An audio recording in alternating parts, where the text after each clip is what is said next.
Rhythm, giving, movement, live it. Rhythm, giving, movement, live it. To the rhythm, giving, the movement, live it. To the rhythm, music you've been given, the movement, come to live it. Good evening. Welcome to MR.SNACKS, Soul Cafe. My name is Julia Caesar. I am going to ask Hiroshi some common questions that have come up regarding his message and what he has been sharing. So, we are going to change the format tonight and have a Q&A. So let's begin with question 1. But before we do, how are you this evening, Hiroshi? Oh, I'm cool, just chilling. Feeling bad that I don't feel worse. No, just kidding. But I'm okay, and you know my love for vanilla lattes. The great news is about a half a mile away. They opened up a new Starbucks. And guess where? In a Starbucks. They're all over the place. But everything's fine, so let's get with it. Life seems to be this huge struggle, Hiroshi. We are all trying to get through it, right?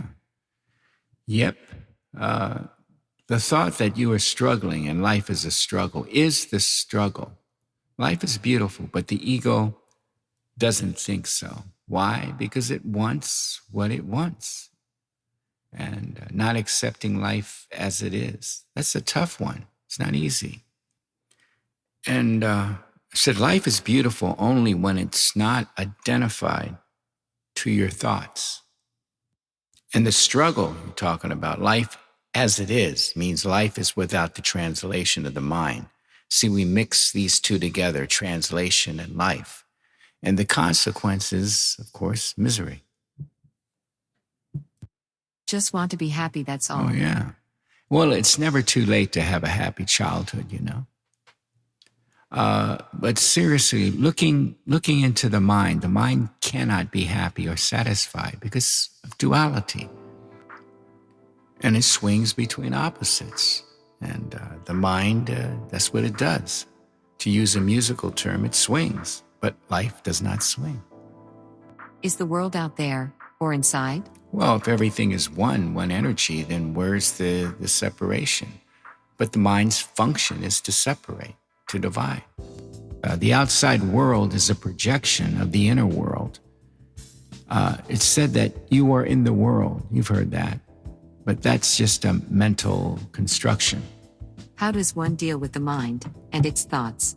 It's like a battle I deal with. Oh, there. yeah, definitely. I need a break. I need relief.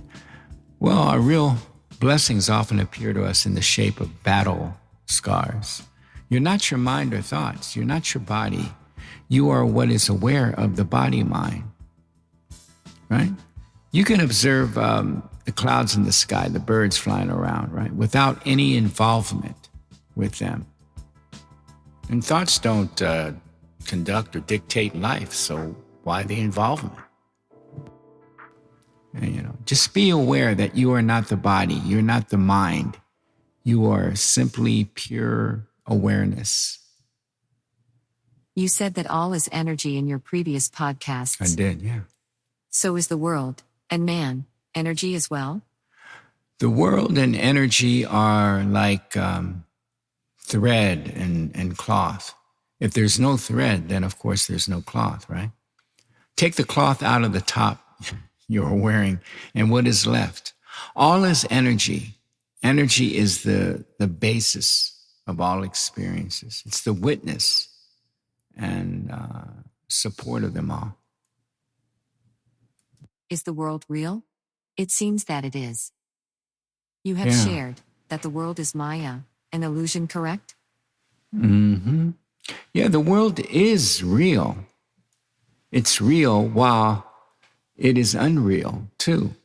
It's both. You'll come to realize the world is in your mind, right? To really understand and see that you must be free of all involvement with it. I mean, the Bible says you're in the world, but not of it. The world continues on until what? The death of you as a body. So understand not to take anything personally, and that's difficult. It's not easy. How do you deal with opposing views and teachings? You mentioned that you don't argue. You used to defend your beliefs at one time, as a Christian in years past. You've changed. Other teachings, religious and other spiritual teachings like The Secret are popular. Manifest what you want. Teachings that you can control life, and be happy and successful, if you do this or that. Oh yeah, so true. Man doesn't like to have his worldview challenged or not accepted, right? That was the case in the past. Friendships, relationships break up because of disagreements. My friends who are Christians or of other worldviews, for example, get upset if you question their beliefs. So I keep quiet for the most part. I have nothing to defend. I share this understanding, and you can see it for yourself. One who has nothing to defend can never be offended.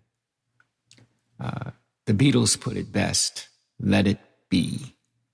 So with this understanding you are sharing, how did you apply this to the recent political events, in which when Trump was president, many were very angry and hateful towards him, and they had their beliefs and reasons. Many were hateful towards his supporters. It's not only him, but anger and hatred can be directed at a specific celebrity, or sports figure, or even a person you know. Oh yeah, so true. Your take on this? Oh, a tough one. And I hear you. I've had friends diss me whenever I said anything positive about Trump talking about. I wasn't a supporter, as I don't vote. I haven't, I don't think ever. And I didn't vote in the past election.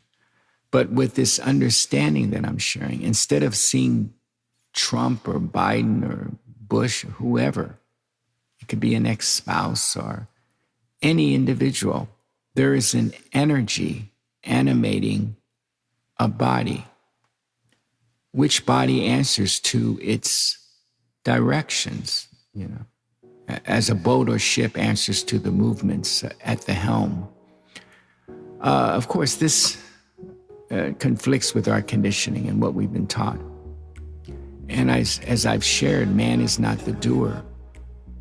And as an instrument of consciousness, the body belongs to consciousness. So it can't be yours or mine. There's no doer. So there's a dropping away of ownership. There are no individuals, only apparent individuals. So whatever you are made from, this applies to whoever, Trump, LeBron James, I don't know, J-Lo, you and I. It's the same kind as that which everything is made of. Is consciousness.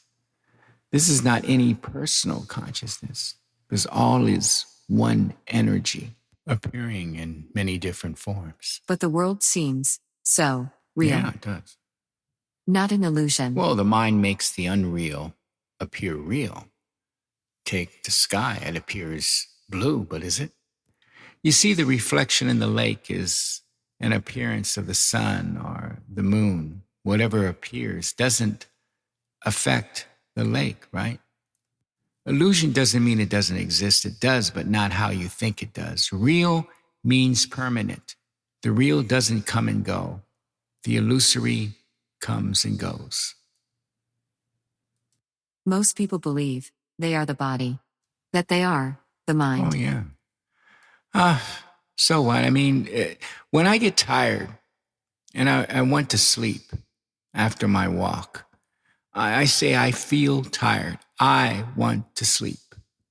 I need rest. What is it that knows that I'm tired? That knows that I need to sleep or get some rest? It can't be the body. That would be like the tongue discerning what the mouth tastes like. What about the teachings to better yourself? What about self-help books or courses and techniques to improve oneself? Well, teaching only burdens the mind. It does not empty it. The mind needs to be empty to receive. But it's got us all running around like a caterpillar with 98 missing legs. You know, man spends his entire life on improving himself or herself. Something is wrong, the mind says, and we got to fix me. I need to be more organized. I need to work on my anger issues. I need to work on my relationships. I need to go to the gym. You know, society wants cookie cutter people. It's duality. Everyone isn't the same. You know, look at our bodies. You look at The Rock, Dwayne Johnson. The body that I'm referring to is not yours. It's not mine. It's a host body, and you are its guest. And that is the condition of this host body of mine, right? After I leave, right? And life takes us where it wishes. We are where we are because we cannot be anywhere else, right? This is a teaching of Advaita, or non-duality, which goes back centuries to India, in many Japan, ways, and China. Relatively speaking, what do you hope to accomplish in communicating this? Well, I haven't made any money from this, and that's not the point.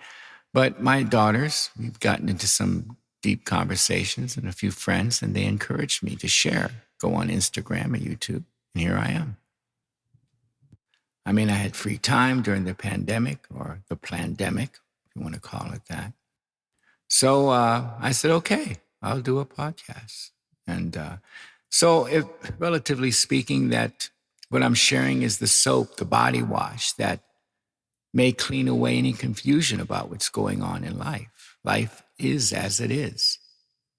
What is the confusion? As confused as a termite on a yo-yo, I would say, right? You know, I will tell you, that which doesn't exist is imagining things that don't exist.